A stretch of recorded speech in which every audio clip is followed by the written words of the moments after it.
Finally, the new album by Scott Blackledge, including Destined to Fail. You're destined to fail. Destined to fail again. Letter. Gonna write you a letter to tell you just how I feel. Next Step. I know you didn't leave me, that's my problem. It makes it so much harder to let go. And the single, Gracie Doesn't Care. Gracie doesn't care.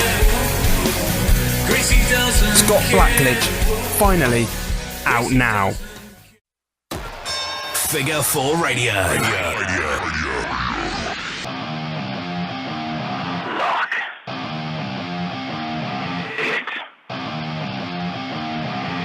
in. Lock it in.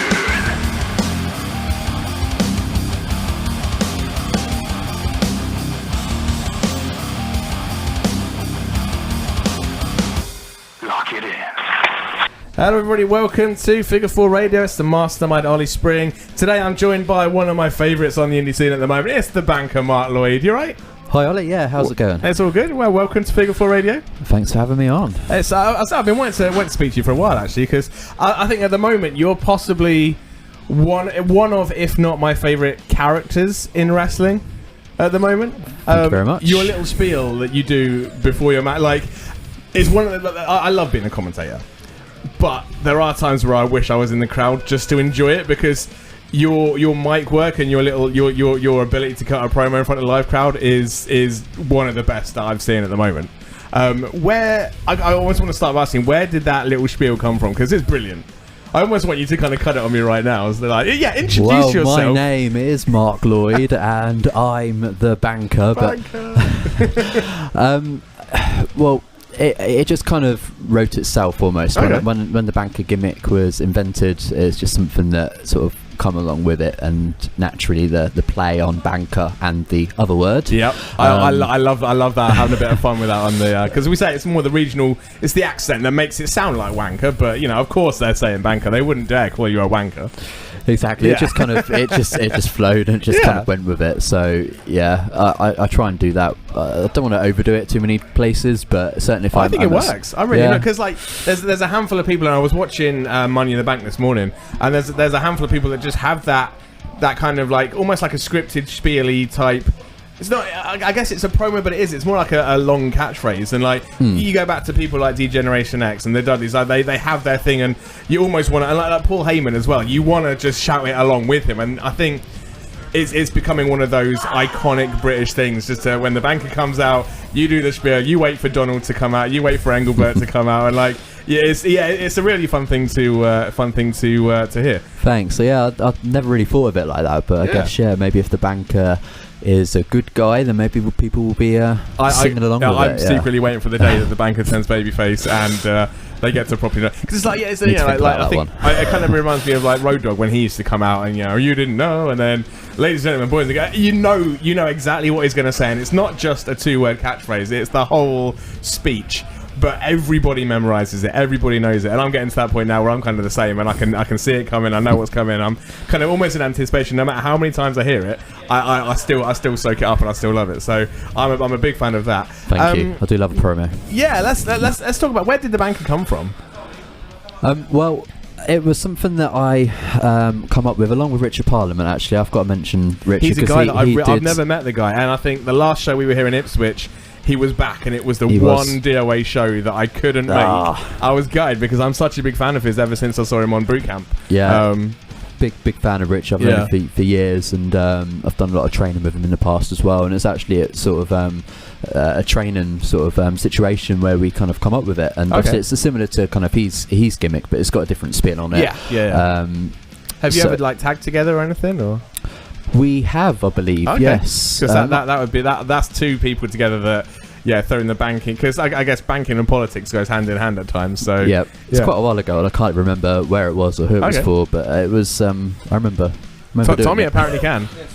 Oh, can he? It was World War Wrestling. World War. At Stolen Barns. Wow. Got a wrestling nerd in the house as well. Like I call myself the mastermind. I think I just lost my crown. So yeah, let's. As I say, anyone that's listened to the podcast before, I like to go all the way back and find out how people discovered wrestling and got into it. Can you remember when you first, like, one day you hadn't seen wrestling, and then all of a sudden someone goes, "Oh, Mark, watch this," and then pow, you've seen wrestling for the first time. Can you remember? I can do. Just quickly going back to the Parliament point about how the banker come up. No, it's okay. It's just he used to think I was a banker, so that's partly how it come about as well. It's like, aren't you a banker anyway? Isn't it your job? Have you ever worked at a bank? Yes. Oh, okay, fair enough. Used to work for a bank, so but I wasn't actually a banker, but it's fine. So it kind of grew from there. Fair enough. That's cool. But in terms of how I got into wrestling, it started at high school when it was like a fad that like goes around, like Pokemon cards and yo-yos and stuff like that. And then Pogs. And then wrestling come about, and obviously everyone was hooked and collected the cards. I was just one of the sad ones that kept on watching it secretly. Okay, so can you remember the first time you ever watched it? Or, yes. So were you more of a kind of a what's the word for the cards and the stickers and the video game? Were you into that first, or I watched it first? Had you watched it? Yeah, I watched it first. Can you remember the first thing you ever saw?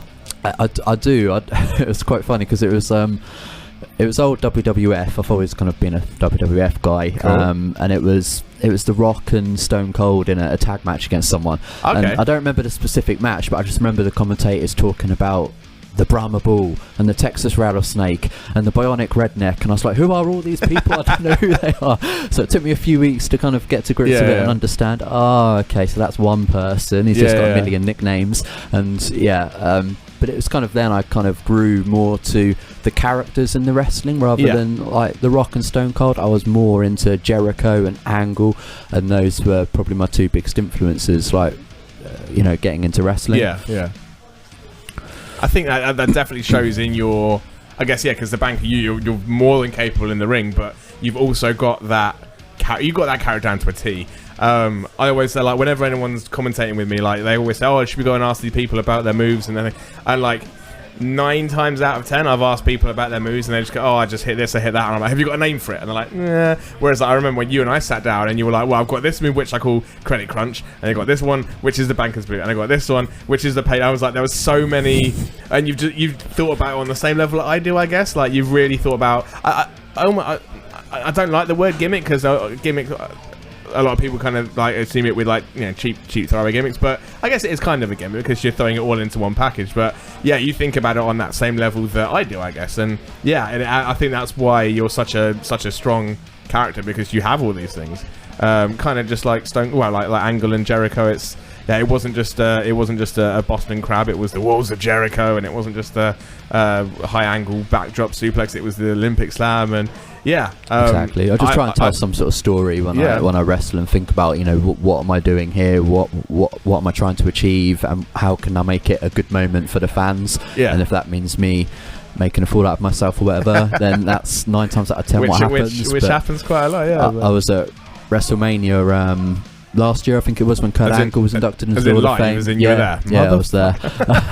And he said something in his speech about wrestling being about moments. Yes. Not about matches, not about, what it's all about moments, and I agree with that 100%.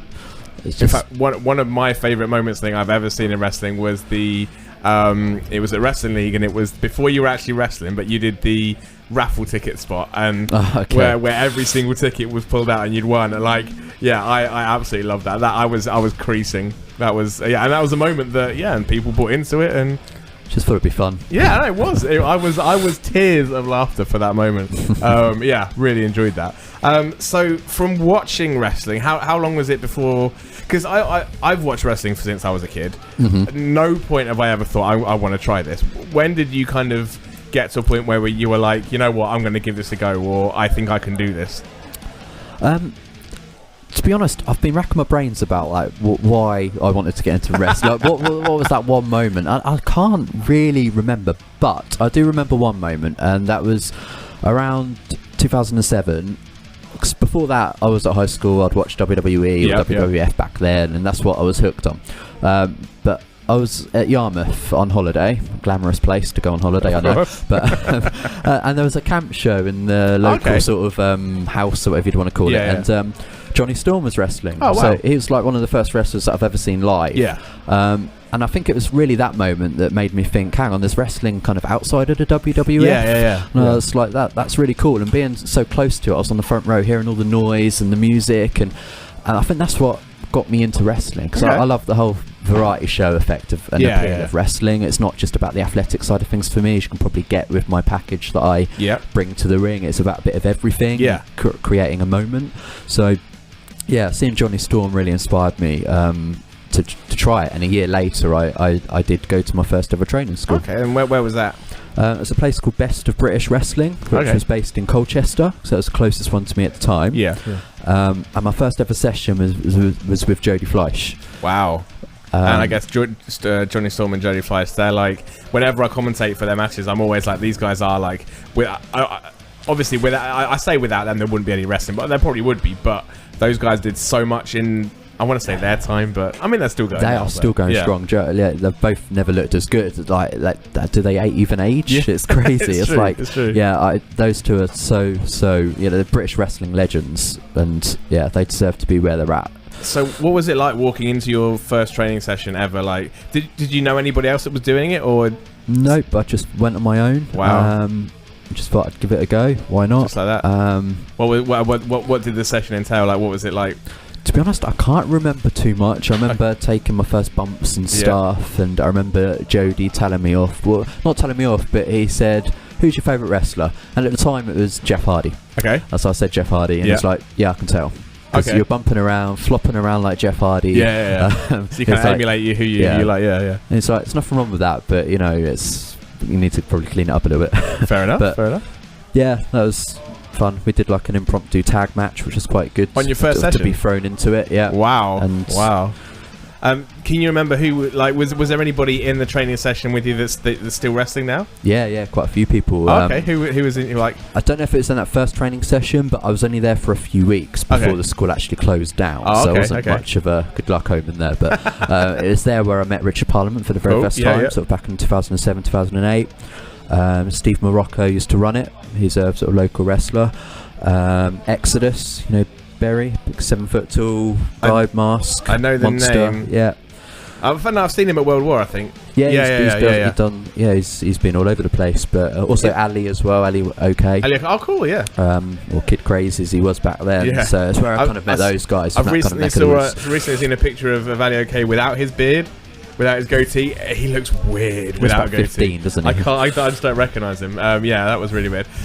So moving on from there, when was your first like proper match? I guess like how long were you training before you had your first like proper show? I guess. I think probably about a year and a half, maybe. I mean, after the school closed down, I was obviously a bit devastated because I'm hooked on wrestling. I've just started it, and now the school's closed down. What do I do? So I was just trying to search for places, and I think it was probably Parliament that recommended going to Dropkicks, which was another school that was relatively close to me. It was like an hour away. So I went there for a couple of years, did some training with people like John Ritchie and Berry as well. Exodus was one of the trainers there often, so that's really good. And it was kind of from there that I started wrestling.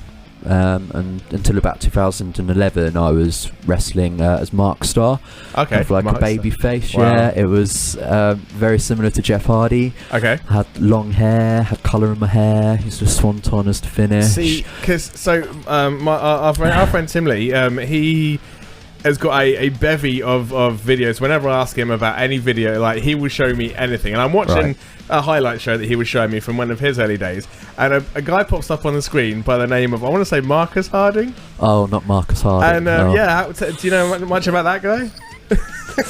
He's a straight edge snob. Yeah. I saw that and I was like, that looks a lot like Marc Lloyd, but Line was like, it's just before he cut his hair. I was like, wow. Yeah. I won't talk too much about the actual show. We'll call it a show for now. But yeah, I saw that. I was like, wow, that was just really weird to kind of see. Well, firstly, you with long hair, but you did kind of you did kind of look a little bit like Jeff Hardy. I won't lie. Yeah, I was a bit obsessed. Well, to be fair, there's worse people to be obsessed with. Yeah, true. Yeah. But yeah, that was fun. That was just the heel or the bad guy alternative to Mark Starr, I guess. Just trying different gimmicks, trying different characters out. And So can you remember your first actual like proper match in front of a crowd where you had to actually, yeah, where you weren't just kind of training, you had a crowd to work with as well? Yeah, that was back in 2010 in Felixstowe for a company called NCW, against a guy called Alan Moores, who wrestled under the name Sebastian P. Sterling. Okay, does that ring a bell? I'm not sure if it does or not. Wrestled for quite a few years. I think he trained at like the NWA Hammerlock School. He's been about a bit. I don't think he wrestles anymore. But how did the match go? Not too bad. Yeah. I've got it on my phone. It's really cringy to watch back now. Because I was quite lucky that the show was recorded. Cause, back then not all shows were kind of like recorded. 2009, 10. 2009. I can't remember exactly where, but I think like camera phones weren't a thing back then, and So it was recorded, and it was not the best match. I didn't obviously do loads of things, but it was about 10 minutes. It was good. Cool. I did a series of matches with him. I lost the first 2 and then won the third one. So that was just a cool little way of getting my foot in there. Cool. So obviously I've seen you in a whole heap of places now. Like obviously we're here at DOA today. Seen you at Wrestling League. I know you're involved in IPW as well. So you come up to my neck of the woods every now and again and wrestle in Milton Keynes. When did you really start like branching out? Because I think you're quite busy now, aren't you? Generally I'm quite busy. I need to get busier. So a lot of hard work to do over the next year or so, which I think is quite crucial for me. But when was your first kind of when did you break out of there? Was it NCW? What was the possibly it was more after that because I had a break. So okay. How come? What was the reason for the break? It was just life, really. I just was working full time, had a girlfriend, and I just didn't have time. And I think wrestling is something you have to commit 100% to. Absolutely. Otherwise, you're robbing people of a good show. Like if you're only, half in it. Exactly. It's just not fair. So, so how long was your break for? About 3 years. Okay, stopped in about 2011. Okay, so that's quite a break. Quite a break. Come back in 2014. So I guess what was it that brought you back? Was it did you miss it or? I did miss it, but it was just a random message from Richard Parliament, who wanted to do some training, and he said you're probably not going to want to do it, but I just thought I'd ask you anyway. Yeah. And I was like, well, actually, I will. Yeah. And it was kind of like my New Year's resolution then to get back into wrestling. Cool. I trained hard for that year, not only to get back into shape as well, so I was kind of out of shape as well, so to get back in ring shape and it's like physical shape and ring shapes. It's 2 different things to so that's kind of what I did. And where was it? So it was it literally just training with Richard Parliament then, and so from there where did you go for getting back? Because I guess it's once you're out, it's kind of hard to get back in, I guess, especially after 3 years. Yeah, I guess so. I mean, there's so many schools now. Actually, you can probably, anyone could just turn up to school and get wrestling training. So I guess between 2011 and 2013, that's kind of when the boom happened, almost. I guess, wasn't it? Like that's when it really exploded. Yeah, and I wasn't really involved. I didn't really follow it much at all. So I just come back and had to kind of find my feet again, and it was pretty much like starting from scratch because nobody knew who I was. So I'd only had like a handful of matches really as Mark Starr, like less than 30 maybe. Okay. It was like, that makes you pretty irrelevant having less than 30 matches in 2 years. So it's like, starting again. Where was your first match back? First match back. So I did the training with Parliament. Yeah. That's when we come up with a gimmick for the Banker. Oh, okay. Back in sort of 2014 time. 2015 I joined IPW training school. That would have been the old IPW, I guess. Like old IPW. Yeah. And first match back was probably, I'm not sure if it was there or for DOA. I've got a feeling it was for DOA, because I was helping out at a show in Bury St Edmunds, and one of the guys couldn't turn up for the show. I can't remember who it was, but Alec, the promoter, needed a heel to work against Danny Blaze. Okay, who was doing his mask gimmick. Yeah. And he said, would you want to do it? So I said, yes, of course. Yeah, it didn't take me long to think about that one. How long had you been back training before this point? Were you ready for it? Were you ready to go? Or? I felt ready. If I wasn't, I wouldn't have said yes because I'd have to be ready. But it wasn't the best match because it was my first match in 4 years. I don't know, something crazy like that. But it was good to just get back into it and establish character a little bit. Because that's the first time I've really done the character in front of a crowd, and I think it kind of took off from there. Cool. And did the speech kind of how old is the speech versus how old the banker is? So at the same time, I did the speech on that show. Oh really? Pretty sure I did. Yeah. So as in Engelbert and Donald, were they all around? Yep. Wow. That was is there any connections to those names? Are they your actual great grandparents or no? Because Donald, I kind of just presumed Trump. You were just trying to pick a name of an obnoxious guy that everyone hates. I was just picking funny names, I think. Engelbert's a brilliant name, to be fair. Why not? Need a T-shirt, don't I? Family history. So you were kind of like, I guess, straight into DOA when you made your comeback. Are you been here ever since? Pretty much, I've been here ever since. Yeah. Cool. So obviously I count DOA as kind of like my local promotion, my home promotion, if you like. Even though I was training at IPW before for a long time, and I worked really hard to get in there. Alex always been very loyal to me in that sense, and I'm here for every show. Yeah, you are. Yeah. I'm kind of curious actually about. So if you were in the old IPW as well, so did you see much of like the trouble times they had recently, or? Of course, yeah. Yeah. What's your thoughts on that? Because I haven't chatted to Billy face to face, but I've kind of had a few Facebook messages, and he seems to be taking it in a good direction at the moment. Yeah, he's done some really good things there, and rebranded IBW in a way, and certainly I think he's made a lot of positive changes and made it a good place to be. I wasn't really too involved in what was going on before. Fair enough. Because as you probably know from me, I'm not the kind of guy that socialises with everyone after the show for hours on end. You should come out to the pub with us afterwards, though, Oh, I don't drink, so. Me neither. I eat a lot, though. I really do, actually. That's kind of my hook. Just offer me a greasy burger and chips, and I'm there. So I was just as shocked as the next person, like when all the stuff come out, and I hadn't really, because I think during the gap was when some of the other rumours were about this person. I was like, So I didn't really, know what had gone on before or anything, but any dealings I had with like the old IPW was just simply like business, and of course that was just as it was, It's cool to see Billy taking it in a new direction and. Doing quite. I mean, you're up in Milton Keynes now with IPW. What's your thoughts on Unit 9? I love Unit 9. Yeah, it's a great intimate venue. Creates a great atmosphere there. There's lots of good things coming with IPW there. So it's a good place to be, and it's sort of really good storyline driven sort of brand as well. You can easily catch up on what's going on because everything flows and it's really well thought out of. And so, of course, and obviously, as Tommy mentioned, you wrestled with World War as well. I've been to 2 World War shows.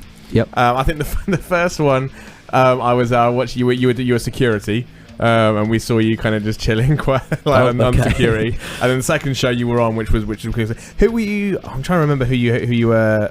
Was that the most recent one? Yeah. That's Lion Kid, I think. It was, yes, it was in the opener. I'm a big fan of Lion Kid as well. I think he's got skills. Absolutely, yeah. I think one thing that I kind of appreciate, because that was probably the first time I'd been in the crowd for a banker match instead of thing. And if I remember rightly, I don't think you did the spiel. I don't think. I think. I can't remember. Yeah, I get the feeling because I remember feeling gutted that I didn't get to see it. I think. Trying to remember. Did it happen? I don't think it did, because I remember I remember being like, oh man, I really went to do the shtick. But yeah, and again, I think that was the show that I really like, because I wasn't worrying too much about what I was doing. I was able to actually soak up what you did in the ring, and one of the things I noticed was like the faces you pulled with your selling were just partly comical, but also it obviously sold the fact that you were in a lot of pain. So and again, like so it's those little things. So the little things always been something that you've kind of thought, because I know a lot of people just go out there and they'll take a Canadian destroyer and just pop straight back up, but you're actually taking the time to think about what people are seeing and like them, kind of just basically sell, I guess. Yeah, definitely. Speaking of World War wrestling, Brett, we're putting over your promotion, man. You just jumped in. We were just telling everyone how great World War was, and now you're just going to interrupt it. It's not even in the room. God damn. Yeah, he did. Yeah, folks, he did just say it's a rotten show. So when's the next date, Brett? Sorry, when's the next date for World War Wrestling? When's that rotten show? So. So don't go to that rotten show on the 1st of July. I'm on that one. There we go. I'm Confirmed hoping we can pick Brett up. Breaking news for your podcast. He's shouting loud enough, so I'm hoping he's being picked up. So, yeah, apparently there's a show in October as well. Looking forward to that. Yeah, keep an eye out on World War Wrestling for that. I love Brett. Do you have a favourite promoter to work for? Oh God, you know me, I'm straight down the middle. You know, I don't create any controversy. I want to keep everyone sweet. Every time I ask people, do you have a favourite? I never get an honest answer. It's like, no, everyone's the best. Everyone's the best. Do you have a favourite opponent? Well, that's someone to work with. Opponent. I'm guessing Parliament's probably on there as someone that's been quite influential. Yeah. I don't know. Favourite opponent. That's a hard one. I think. Because I guess there's. I'm getting to a point now where I can tell when there's chemistry between people in the ring. Is there anyone that you kind of just got in with and all of it was just you clicked straight away and you got the chemistry was down? I don't know if he feels this way, but I really enjoyed the match I did with Nixon the last show in Cambridge. It seemed to flow really well, and I just left that match feeling actually that was okay. That was the one in March, and that's a compliment for me to say it's okay, because normally I beat myself up. Was that in March? In the town of March? I believe so. Yeah, I'm putting that down as a match of the year for the OA. Yeah. Oh, okay. In fact, I can't remember if it was you or Nixon I said this to afterwards, but yeah, that was definitely match of the year contender for me. Oh, cool. I was just getting so much praise afterwards, and it was only on the way home I really thought, oh, actually, maybe it wasn't that bad. So, yeah, it wasn't bad. It wasn't bad. I mean, I see a lot of DOA matches. Especially now, and I think that was definitely in the upper echelons. Yeah, I've just beat DOA myself up matches. because we missed one spot, you know. So I think it would have been that much better with that little spot. I always say so a lot of people say, "Oh yeah, we missed out a whole load of stuff," but like, literally the only two people that know what was missed is you the two people in the ring. So like, from an outside of the ring perspective, like, as long as it doesn't show, and I've never noticed anyone when they've been frustrated about missing stuff, like, we never know. So like, I know, just the credits a little bit more for the story. But okay, what was the spot that you were going to do? Was it like a really intricate like? No, it's just like a submission spot leading into something else. But it's just something that we'd worked on at the start of the match and told a little bit of story, so it would have made sense when that was done. Fair enough. It's hard to explain, but yeah, it just would have added another layer to it. But I don't think it was, as you say, nobody would know. It's just. As wrestling kind of are a perfectionist, because you want to tell it was a story. sort of match. In fact, I've seen Nixon. I kind of want to have a chat with him later on. Hopefully, if we've got enough time, I want to have a little chat with him as well. We'll hopefully get him on for next week potentially. Sure, he's got better stories than what I have. Well, I don't know, because I'm not gonna lie. I'm impressed. You've actually made proper notes for this. What else have we? Is there anything? What have you noted down that we haven't covered yet? Let's have a look and see in the notebook.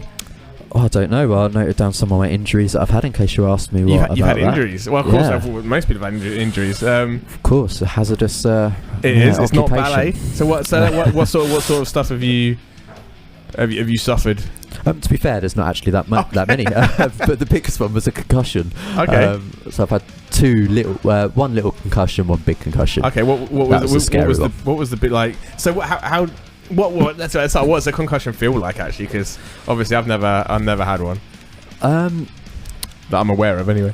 I don't think it really feels of anything because you don't know what's going on. Okay. You kind of like lose where you are. You don't know where you are. I didn't even know who I was for quite a few hours. Wow. Because someone else has told me what I was saying to the doctor. The doctor was questioning, "Who are you? Where do you live?" And I can't remember where I was. What actually happened? What led to the concussion? So I won't mention any names because it happened in a match against someone that I like. Okay. So I mean, accidents happen. Like, I'm sure they didn't mean to. No, of course they didn't. Okay, but you're in a match. It was in a match. Yeah. Of course, I hope so. Yeah. Took a drop kick to the head at the start of the match, and only a drop kick, but drop kicks little things, done wrong can. So as in, because I'm guessing, so the idea of a drop kick is that you're meant to kind of almost plant your feet and then push back so that your feet don't push forward. It's the rest of you that moves backwards, right? Something like that. Yeah, exactly. There's not meant to be any force from the feet. I don't want to give away, all the wrestling secrets here, but a drop kick is not a full pout kick. There's ways of doing it in a safe way, and safe places to hit them. Was it the actual kick that got you, or was it was a kick? Yeah, straight to the head with a lot of power. Wow. Right in the temple.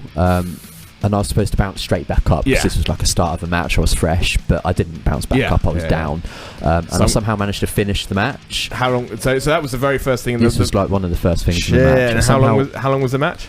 about 10 minutes. Bloody hell! So you somehow managed to get through. But it was I don't remember it. Yeah, I don't remember. Have you seen? Was it filmed? I've seen the footage and I've got the footage. Do you remember? So it must be weird watching it if you don't remember. Yeah, it feels like watching someone else wrestle. It's really weird. And then after this, moment, this big blow, I'm awful. I'm supposed to reverse things. I don't. I mistime things. And did the other guy realise what he'd done? And I think so. I think he knew something was strange because he was having to call things to me, and we'd worked together before, so he kind of knew that I'm not that bad. Yeah. So he thought there's something up here. Yeah. But I got through the curtain and literally I just collapsed. Shit. And I don't remember anything from that day apart from talking to Sid Scala about 6 o'clock that night. Jeez. And then after that, I remember waking up in hospital about 4 o'clock in the morning. Bloody hell. But.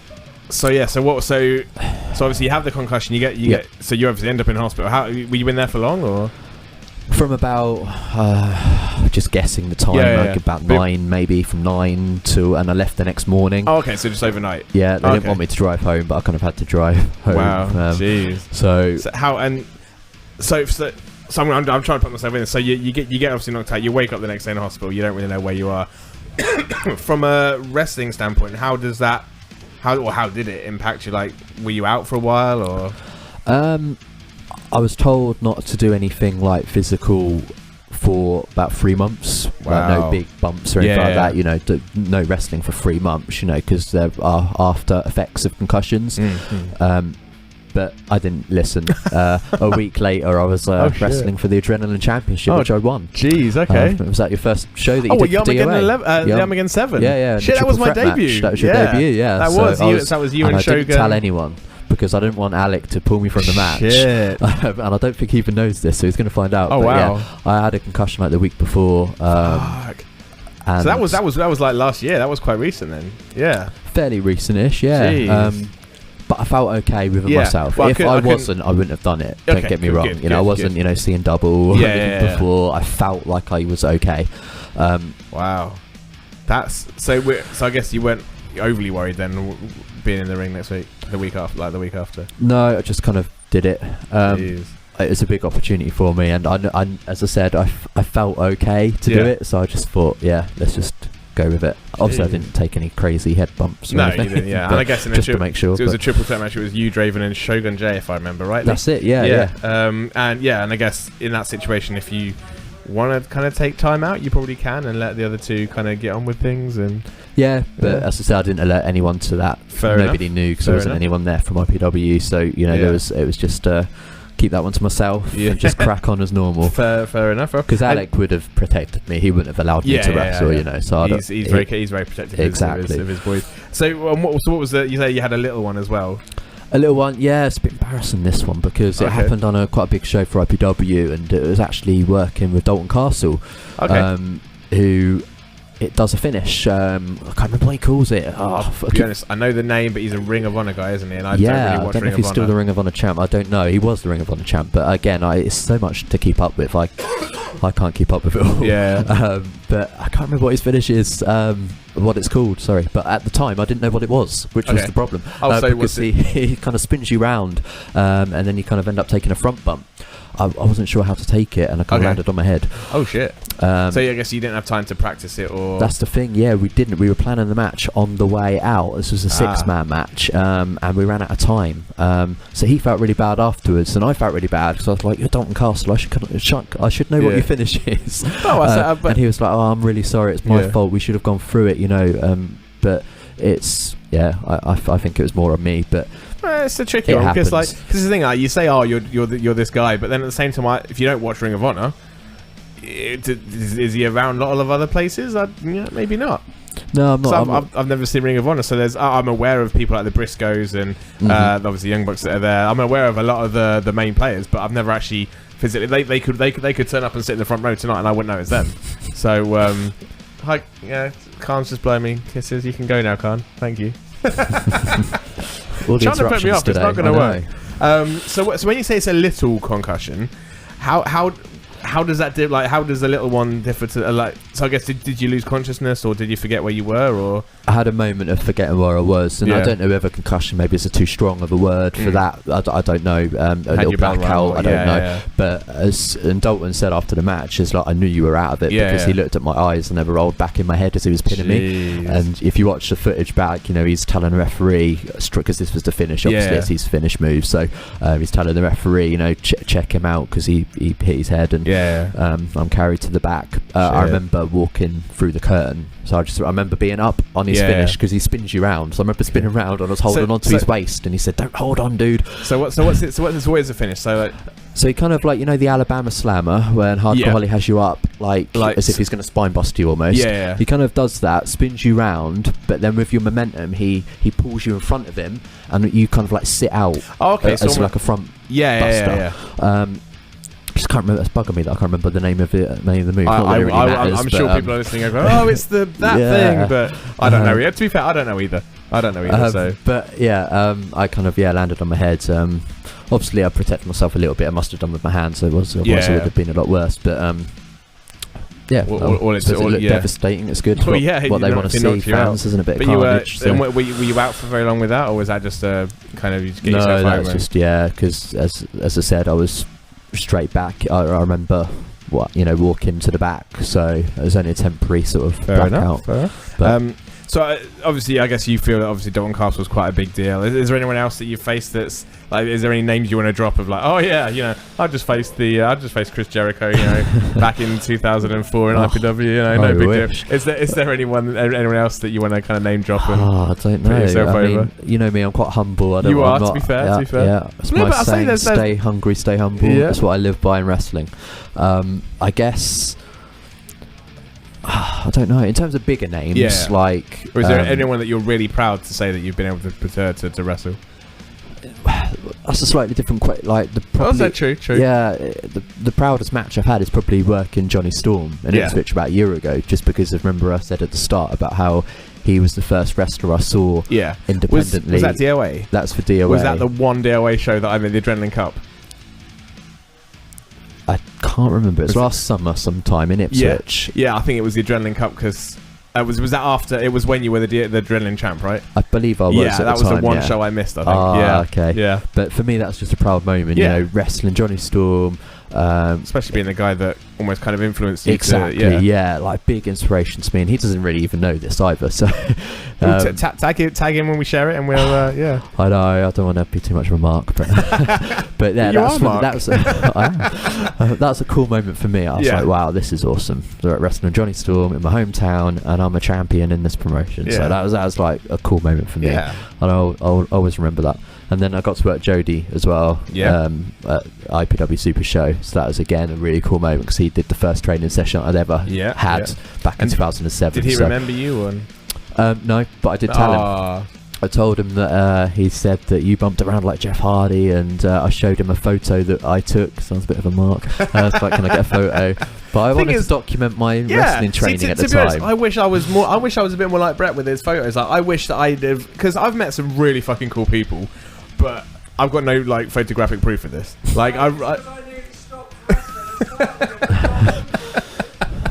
Well, I really wish even now, even though I know I wish I'd take more photos, I still don't. Like, I should take a photo of every podcast I do and put that up. I should take photos with, you know, the big famous people that I meet. But I don't do it very often. I'm terrible with that sort of stuff. But no, I don't think it's wrong. I think it's good because then you can show him and be like, yeah, this was me back in 2000 and something when you were training me, and my long hair and Jeff Hardy bumps. Are you ever going to grow your hair again? I don't know. No. Doesn't scream banker, does it? If I come out, it'll scream more like homeless man. But, so you're saying Brett looks like a homeless man? No. Looks like a monster. How about that? That's very true. And I guess what is next for the Banger? Like, because like you say, you want to obviously kind of get out there, but then you're already at quite a few places, right? So how have I missed anywhere? So there's Wrestling League, there's IPW, there's DOA. There must be more places that you wrestle. So IPW, DOA, Wrestling League. I feel there's more. Yeah, I sometimes do odd shows here and there for different promotions as well, but they're the kind of mainstay ones I'm at. So yeah, I'd like to branch out and work more places. it's just yeah. Is there anyone, if there's any generous promoters that are listening, is there anyone that you want to work right now? There's loads of places. There's so many promotions, and there's lots around. Obviously, the ones you're involved with. It'd be really cool to like. I'm always name dropping you and saying if you want a guy to come, because I think the problem, like you say, with the banker character is that the only problem is that I think you're capable of. I think you almost like you put him on a leash because you could do so much more, but you don't because that's not a very heely bankery type thing to do. Whereas I can kind of I reckon that if you took the leash off, you could do. You could go even crazier and do even more. So I kind of want to see. What, in terms of moveset, do you mean? I guess, because the banker's very character based. But I get the feeling that I think you've got a few tricks up your sleeve that you could pull out if you weren't a heel. So that's why I keep kind of dropping hints to people and say, if you want a guy to come in that can do some cool stuff, like have a word with this guy, like I think I just need to. Build my influence with certain people and certain promoters to kind of get them to kind of take a word of mouth. But it was really cool when you came out of Wrestling League, I was like, oh, Mark's here, that's cool. And like obviously me and Tej have kind of got ourselves in there, but I don't think Mark would listen to us over there if we kind of said you should do this. I don't think he'd listen to us over there. But there are other people I keep trying to just kind of slide the name in and kind of say you should maybe give this guy a look. If you could book your personal dream match right now, so like let's say DOA's 5th anniversary show or IPW's Super Show, who would you book yourself against at the moment? Out of British talent or any talent? If you could pick anybody that isn't signed to the WWE, well, actually, I guess at the moment with what's going on, we have no idea who is and isn't. It's taken away a lot of options. If you could pick someone, who would you love to wrestle? There's so many people. Because British wrestling is in such a good place at the moment. So like, so many good people out there. Big fan of Joe Connors. He's stuff he's doing in WWE now, and he's getting his chance to do it there is like really, really cool. Because I followed him for a long time, and he was a big inspiration while I was training as well at IPW to really push myself. Zach Gibson as well. Absolutely love him. He's a huge influence on me. I haven't seen the tournament results, and I've deliberately avoided it. I can't wait to see it on Monday. I'm really hoping he's in the final.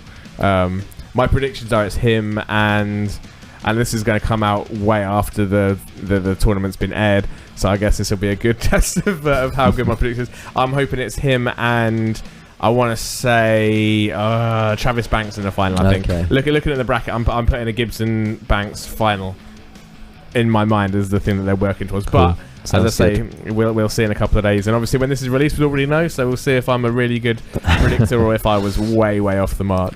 We will, but it's a hard one because there's so many people that I could pick from, and for me, as I said before, it's not about like who I could have a match with as a wrestling fan. It's about what makes sense, what makes a good story, has a good moment to it, and that's the big thing about DOA, I guess, is like there's a lot of people that have cool ideas, but if it doesn't make sense, if there's no reason for it to happen, then then why bother? Absolutely. I suppose not why bother, but why do it if it doesn't make sense? Because there's me being the mastermind and me being me as a person, like logic's a big thing for me, so I like it when things make sense. Yeah, exactly. So if promoters want to book you, promoters listening, you should. How would they get in touch with the Banker Marc Lloyd?